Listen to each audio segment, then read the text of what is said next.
ফুল অনেকের বাড়িতে ভালো হয়েছে, যে লাগাতে পারেনি তার ভালো হয়নি। আমার বাড়িতে ফুল গাছ আমি লাগাতে পারিনি, সেভাবে ফুল গাছে ফুল আমি দেখতে পাইনি, অযত্নে পড়ে আছে আমার গাছগুলো। আবার যারা যত্ন করেছেন তাদের ফুল গাছ হয়েছে।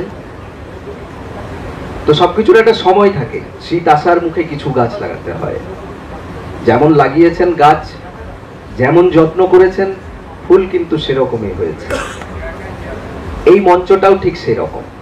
প্রত্যেকের কাছে আমাদের এই অপরচুনিটি আছে, গাছ লাগাবার মতন সংস্থান প্রত্যেকের আছে, অর্থাৎ প্রত্যেকের বুকেই কিন্তু প্রত্যয় আর জ্বলে উঠবার আগুনটা আছে, আর লিখতে পারার কলম আছে, বলার মতো ভাষা আছে। কারণ সরকারি কর্মচারী এবং যারা লড়াই আন্দোলনে অংশগ্রহণ করেছে তারা প্রত্যেকেই শিক্ষিত শ্রেণীর মানুষ। শিক্ষা কিন্তু শুধুমাত্র ডিগ্রির উপর নির্ভর করে না। সত্যি কথাটাকে সহজভাবে সত্যি করে সামনে দাঁড়িয়ে বলতে পারাটাই তো আরেকটা শিক্ষা। সেই শিক্ষাটা সংগ্রামী যৌথ মঞ্চ দেখতে পেয়েছে আপামর কর্মচারীদের মধ্যে। এখন যেটা করার, ওই যে বললাম গাছ লাগাবার মরশুম ছিল তখন, আবার মরশুম আসছে, আবার লাগাতে হবে গাছ, আবার হবে ফুল। অর্থাৎ আমাদের এবার প্রস্তুতি নিতে হবে আগামী দিনের সংগ্রামের জন্য। কারণ আমরা এটা বুঝতে পেরেছি যে লড়াই আন্দোলন করলে বছরে 3 বার অন্তত আমাদের দিদিমণির চিরকুট হোক বা মুখ ফসকেই হোক কিছুটা করে ডিএ বেরিয়ে আসে, কিন্তু আন্দোলন না করলে সেরকম কিছু পাওয়া যায় না। এবারও ভয়ে হোক ভক্তিতে হোক, দিদি একটা কথা বারবার বলছে যে কর্মচারীরা আমার কর্মচারী। এতদিনে উনি বুঝতে পেরেছেন যে পশ্চিমবঙ্গের কর্মচারীরা ওনার কর্মচারী, কিন্তু পশ্চিমবঙ্গের কর্মচারীরা এতদিন এটা বুঝে গেছেন যে উনি আমাদের মুখ্যমন্ত্রী নন। এখন আর কিছু করার নেই। এবার দুটো সংশোধন আমি সবাইকে করতে বলবো। আমি কারো কাছ থেকে এই দুটো সংশোধন শুনতে পাইনি। ভালো করে যদি ভাবি তাহলে যেটা দেখতে পাবো, মাঠে ঘাটে বাজারে হাটে সব জায়গাতেই শুনছি ডিএ নাকি আমাদের বেড়েছে। আমার প্রথম সংশোধন এটাই, ডিএ কি করে বাড়বে? যেখানে 39% বকেয়া আছে, 39-এর বেশি দিচ্ছে নাকি যে ডিএটা বেড়েছে? সুতরাং ডিএ আমাদের বাড়েনি, এটা আমরা কেউ বলবো না, বা বলা উচিতও নয় বোধ হয়। উনি 4% দিয়েছেন। দ্বিতীয় সংশোধন আমার মনে হয়েছে যে 4% উনি দিচ্ছেন, আসলে 39%টার মানে ইন্টারেস্ট বলা যেতে পারে 4% দিচ্ছেন, 39% পড়েই আছে।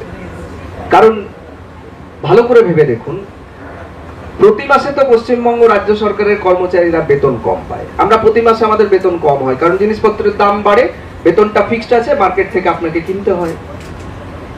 এখন প্রশ্ন হচ্ছে, এই কম নিতে নিতে আমরা কোন জায়গায় গিয়ে দাঁড়াবো? আলোচনা ছিল মঞ্চে উপস্থিতি নিয়ে।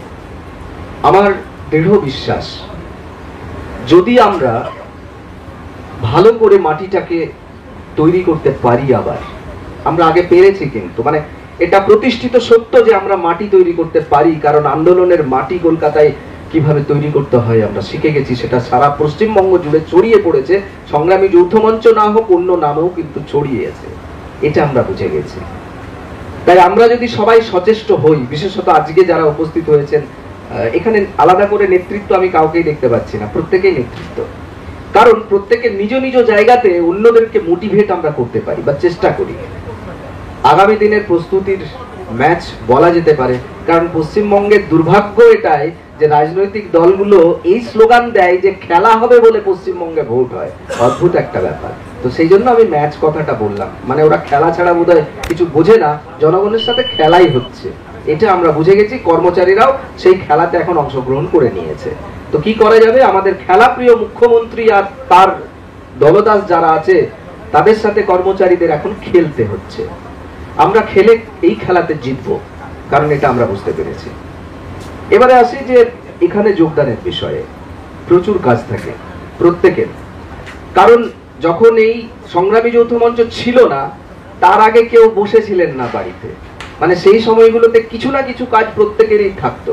সেটা বাড়ির ছেলে মেয়েকে পড়াশোনা করানোটাও কিন্তু একটা গুরুত্বপূর্ণ কাজের মধ্যে পড়ে।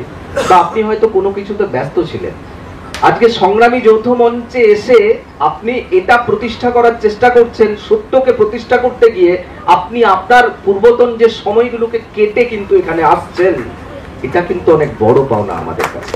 এটা আমরা ভাবছি তো।